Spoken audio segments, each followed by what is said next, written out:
Bonjour, voici la correction du travail de mathématiques d'aujourd'hui. Pour compléter ce tableau de proportionnalité, il fallait d'abord, dans un premier temps, trouver le coefficient de proportionnalité.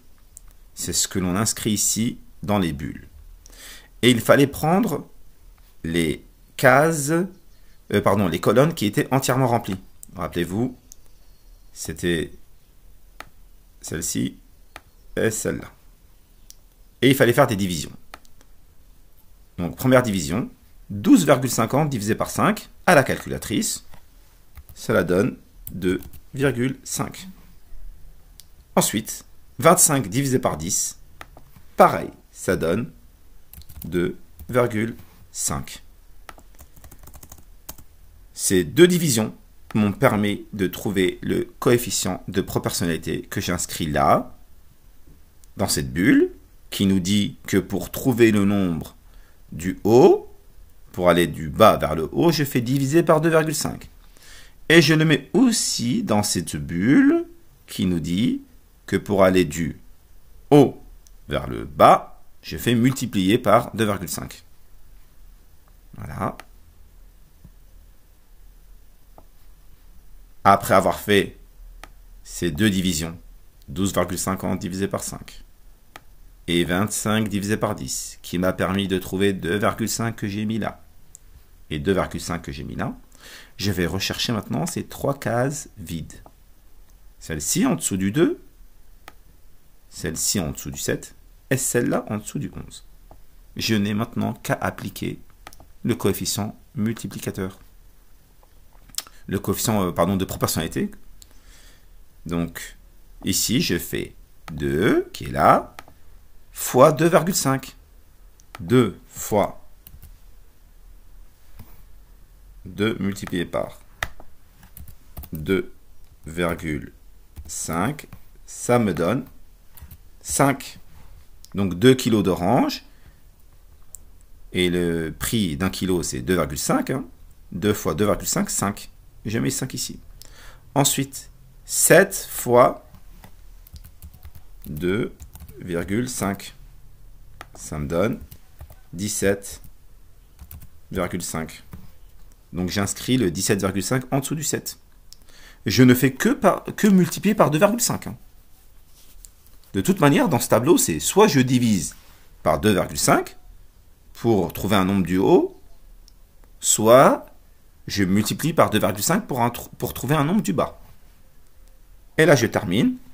11 fois 2,5 et je trouve 27,5. Voilà.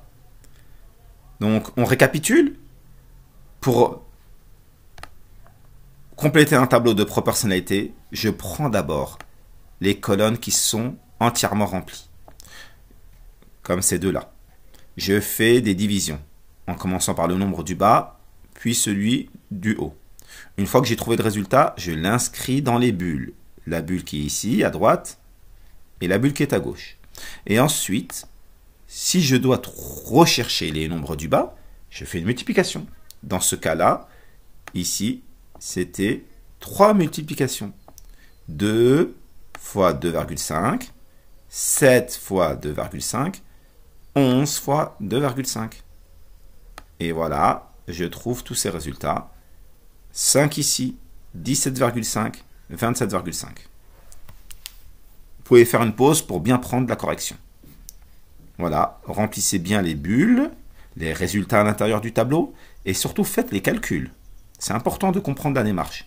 Regardez au début, il y a deux divisions. Et ensuite, il y a 2 et 3 multiplications pour trouver les nombres du bas, à savoir 5, 17,5 et 27,5.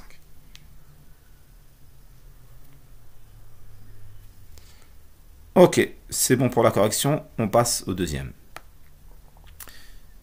Ici, nous avions le sucre en grammes et l'eau en centilitres pour faire un sirop sucré. Donc, on utilise de l'eau et du sucre.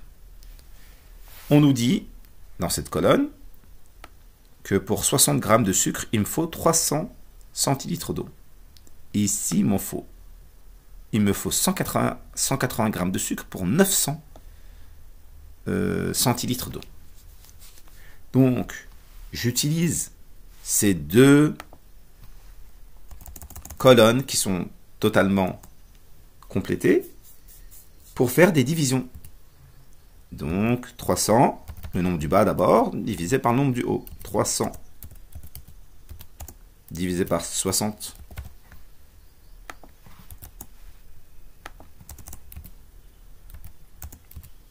égale 5.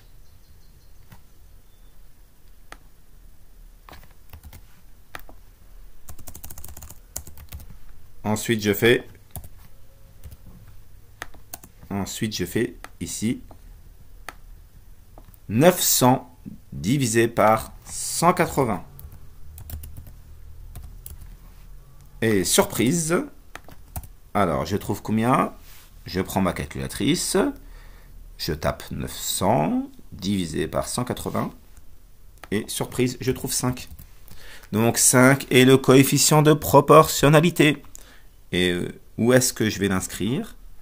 Ici, dans cette bulle. Et je mettrai ici le signe multiplié ou divisé. Attention, je vais du bas vers le haut, c'est divisé ici. Parce que regardez, j'ai fait une division. J'ai fait 300 divisé par 60, le bas vers le haut. 900 divisé par 180, le bas vers le haut.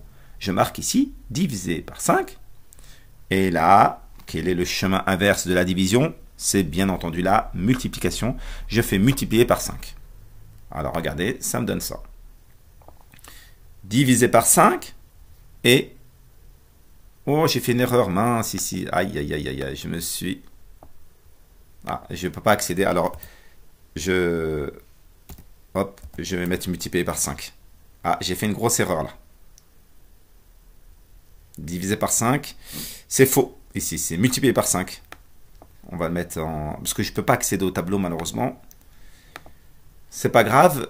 Au contraire, je vous ai toujours dit que l'erreur fait partie de l'apprentissage. C'est bien que le professeur ici se soit trompé. Comme ça, ça va nous permettre de bien mettre en évidence les choses à faire. Et ça va nous permettre d'apprendre. Donc, finalement, à la limite, cette erreur n'a pas trop de conséquences. Parce que regardez, toutes les cases du bas sont remplies. Nous, on recherche les nombres d'en haut. Donc, on n'aura pas besoin ici de faire x5. On n'aura pas besoin du x5, mais on aura besoin de diviser par 5. Parce que nous allons rechercher ça. Cette case en haut du 200. Celle-ci en haut du 500. En haut du 800. En haut du 1100. Et en haut du 1200. Donc, la démarche, c'est 200 divisé par 5. Ça me donne 40 et je l'inscris là dans le tableau en haut du 200. Ensuite, 500 divisé par 5, ça donne 100. Et je l'inscris dans le tableau. 800 divisé par 5, ça donne 160. Et je le mets dans le tableau. 1100 divisé par 5, ça donne 220. Et enfin, pour finir, 1200 divisé par 5, ça donne 240. Alors, vous allez me dire, mais monsieur, pourquoi ici, on a fait que des divisions pour la première phase, 300 divisé 60, 900 divisé par 180, qui nous permet de trouver le coefficient de proportionnalité que l'on inscrit dans les bulles. Voilà. Pourquoi ici on fait des divisions, d'accord. Et là aussi, alors que dans le premier exercice, nous avons fait division ici, là, et la multiplication. Alors je vais vous expliquer la différence.